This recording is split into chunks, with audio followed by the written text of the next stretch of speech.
when I was in high school and grade school, I was a baseball fan from the time I was 5, and I was not good enough to be a baseball player.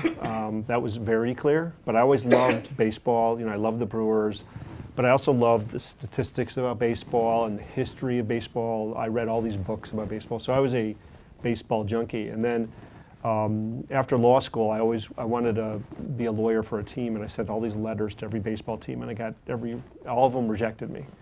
And the common theme was, why would we need a lawyer for a baseball team? That's just silly. If we have a need for a lawyer, we'll just hire an outside lawyer from a law firm. Now it's very different. Every law firm has, every baseball team has multiple attorneys in-house. So I practiced law, and I was always a follower of the game, but I didn't know how to get involved. And then I went to the Walt Disney Company, and fortuitously, the Walt Disney Company bought the Angels, then the Anaheim Angels, now the Los Angeles Angels of Anaheim.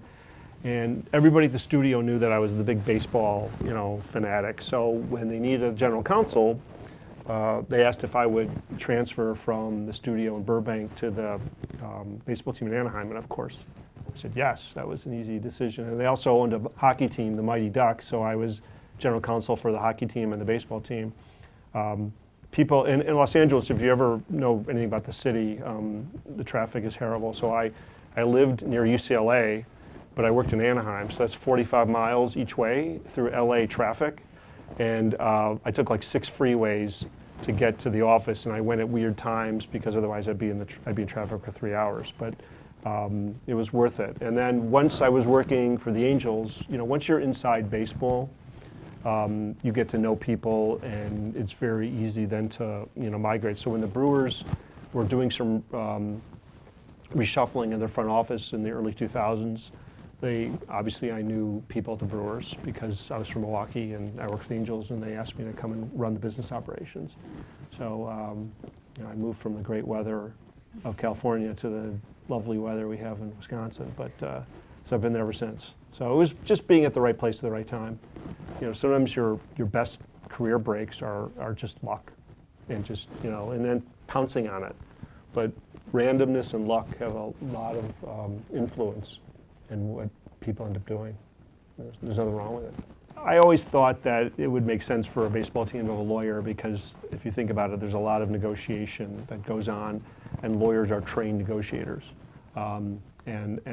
Whether it's salary arbitration, negotiating with player contracts or agents or sponsors or anything, and there's a lot of legal work that a baseball team generates. And I always thought it was strange that that most teams didn't have in-house lawyers.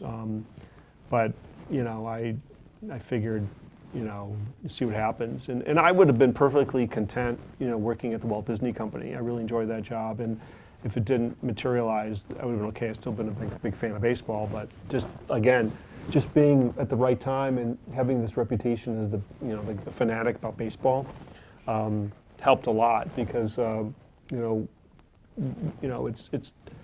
it's not a requirement for the job that you love baseball, but certainly makes you a more attractive candidate, and also makes it more interesting for you. If you love the industry you're in, you will have a lot more enjoyment out of your job. If you don't, you will be miserable. I was a lawyer in a private practice, and I didn't love it at all. It was a lot of hours, and it wasn't fun.